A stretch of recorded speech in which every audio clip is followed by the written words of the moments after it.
நம்ம இந்த வீடியோவில் ப்ரனவுன் கைண்ட்ஸ் ஆஃப் ப்ரனவுன் பார்க்க போகிறோம். ப்ரனவுன் அப்படின்னா என்ன, நவுன் அப்படின்னா என்ன, நேம். இந்த வேர்டில் எல்லாத்துக்குமே நேம் இருக்குது. நேம் இருக்க வேர்டு எல்லாமே நவுனு.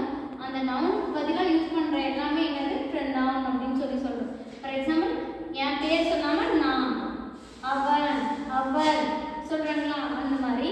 இப்போ ஃபஸ்ட்டு பர்சனல் ப்ரனவுன். இதில் இந்த கைண்ட்ஸ் ஆஃப் ப்ரனவுன் பார்க்குறோம். Personal pronoun. பர்சனல்னா பர்சன்னா நபர். நபர் அடிப்படையில் ப்ரனவுன் என்னன்னு மூணாக பிரிக்கலாம்.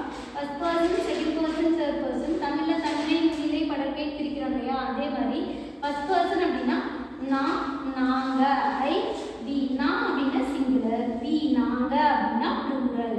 அதே மாதிரி நீ, நீங்கள் ரெண்டுக்குமே இங்கிலீஷில் யூ தான். சிங்குலர் ப்ளூரல் ரெண்டுக்குமே, செகண்ட் பர்சனுக்கு ரெண்டுக்குமே யூ தான். தேர்ட் பர்சன் அப்படின்னா ஹி, அவர், ஷீ.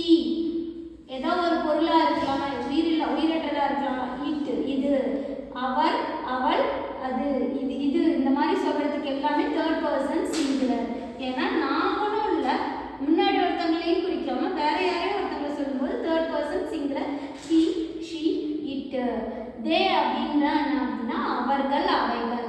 நபராகவும் இருக்கலாம் ஒருத்தருக்கு மேலே, இல்லை பொருளாகவும் இருக்கலாம். அப்போ third person singular he, she, it. They plural. ஒரு சென்டென்ஸில் பிகினிங்கில் இந்த மாதிரி ப்ரனவுன் யூஸ் பண்ணோம்னா அது சப்ஜெக்டிவ் ப்ரனவுன் அப்படின்னு சொல்லுவோம். அப்போ ஐ அப்படின்னா நான் சொல்கிறதுக்கு ஒரு சென்டென்ஸில் முதல்ல எழுதும்போது ஐ அப்படின்னு. அப்ஜெக்டிவ் அப்படின்னா வெர்புக்கு பின்னாடி எழுதும்போது அந்த ப்ரனவுனை நான் எழுதுறதுக்கு என்னென்னு எழுதணும், நீ அப்படின்னு எழுதணும். அப்போ நான் தான் ஐனாலும், நீனாலும் நான் தான். வி நாங்கள், அஸ்னாலும் நாங்கள் தான். யூ நீ தான், யூ எண்ட்லேயும் யூ தான், எந்த சேஞ்சுமே இல்லை. ஹி அவன் அப்படின்னு, அவர் இல்லை அவன்னு சொல்கிறதுக்கு ஹி பிகினிங்கில், வெர்புக்கு பின்னாடி எழுதும்போது அவன்னு சொல்கிறதுக்கு ஹின்னு. ஷீனா அவள், பின்னாடி எழுதும்போது ஹர் அவள் தான். இட்டு எந்த மாற்றமும் எதை எழுதணும், தே அவர்கள், அவைகள் அப்படின்னும் போது தேக்கு தெம் அப்படின்னு சொல்லிட்டு போடணும். Next possessive pronoun. பொசசிவ்னஸ்ன்னு சொல்லுவாங்கல்ல, பொசசிவ்னா உடையது, நம்மளோடது அப்படின்னு சொல்லுவோம். உடைமை அப்படின்றதுக்கு பொசசிவ். இதில் பொசசிவ் ப்ரொனவுன், பொசசிவ் அப்ஜெக்டிவ் அப்படின்னு கொடுத்துருக்கான். பொசசிவ் அப்ஜெக்டிவ் அப்படின்னா இது என்னோட பேனா, இட் இஸ் மை பென். இது எங்களோட பேனா, இட் இஸ் அவர் பென். உன்னோடது, யுவர், அவனுடையது, ஹிஸ், அவனுடைய பேனா, ஹர், இட்ஸ், அதனுடையது, அவர்களுடையது, அவைகளுடையது, தேயர் அப்படின்னு சொல்கிறோம்.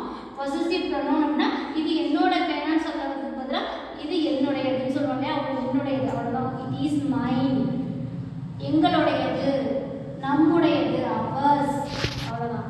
உங்களுடையது, யுவர்ஸ். ஹிஸ்னா அவனுடையது, ஹர்னா அவனுடையது, அதனுடையது, அவர்களுடையது, அவைகளுடையதுக்கு தேயர்ஸ், அவ்வளோதான். Next reflexive pronoun. ரிஃப்ளெக்சிவ் அப்படின்னா செல்ஃப், என்னையே, எனக்காகவே, நானாவே அப்படி சொல்லுவோம்ல. அப்போ செல்ஃப், சிங்குலராக இருந்தால் செல்ஃப், ப்ளூரலாக இருந்தால் செல்ஃப்ஸ் அப்படின்னு சொல்லுவாங்க. என்னையே நானாவே சொல்லுவோம்ல, அப்போ மை செல்ஃப், என்னுடைய. அப்போ சிங்குலர்னால, சிங்குலர் அப்படிங்கிறதுனால மை செல்ஃப் அப்படின்றோம். அப்போ எங்களுடைய, நாங்கள் அப்படின்னு சொல்லும்போது அவர் செல்ஃப்ஸ், எனக்கு நாங்களாகவே அப்படி சொல்லுவோம். எனக்காகவே, எங்களுக்காகவே அப்படி சொல்லுவோம். அப்போ அவர் செல்ஃப்ஸ். உங்களுக்காகவே, நீ உங்களுக்காகவே சொல்லணும். அப்போ யோர் செல்ஃப்ஸ்.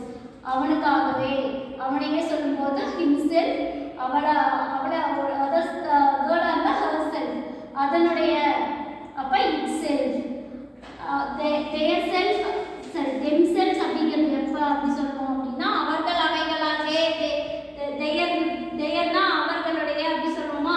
அப்போ அவர்களுடைய அப்படின்னு சொல்லும்போது என்ன சொல்லுவோம், தெம் செல்ஃப். அடுத்தது டெமான்ஸ்ட்ரேட்டிவ் ப்ரொனவுன். டெமான்ஸ்ட்ரேட்டிவ் அப்படின்னா என்னன்னா ஏதாவது பாயிண்ட் அவுட் பண்ணி காமிக்கிறது, இது அது அப்படின்னு சொல்லி ஏதாவது பாயிண்ட் அவுட் பண்ணி காமிக்கிறது. டெமான்ஸ்ட்ரேட்டிவ் ப்ரொனவுன் மொத்தம் 4 தான் இருக்குது. அதில் 2 சிங்குலர், 2 ப்ளூரல் இருக்குது. அதாவது திஸ், இது, இவைகள். சிங்குலராக இருந்தால் திஸ், ப்ளூரலாக இருந்தால் தீஸ். தட் அப்படின்னா அது, தோஸ் அப்படின்னா அவைகள். அடுத்தது இதுனால டெமான்ஸ்ட்ரேட்டிவ் ப்ரொனவுன். இது 2 சிங்குலர், இது 2 ப்ளூரல். அடுத்தது ரெசிப்ரோக்கல் ப்ரொனவுன். ரெசிப்ரோக்கல் ப்ரொனவுன்னா மியூச்சுவலாக, அதாவது எப்படி சொல்கிறது, for example Raman Sita love each other. ஒருத்தர் விரும்பினாங்க,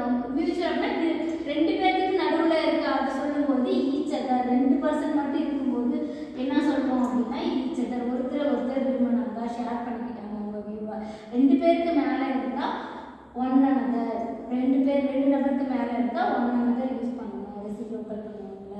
அதாவது Raman Sita love each other, ஒருத்தர் இருக்குதுங்க லவ் ஈச் அதர் அப்படின்னு இருக்குதுங்களா, ஒருத்தர் அப்போ ஒருத்தருக்கு மேலே அப்போ a group of friends share their view one another அப்படின்னா அதாவது அவங்க 2 பேருக்கு மேலே இருந்தாங்க அப்படின்னா ஒன் another, கூட்டமாக ஒரு விஷயத்தை ஷேர் பண்ணிக்கிட்டா அப்போ ஒன் another யூஸ் பண்ணுவோம்.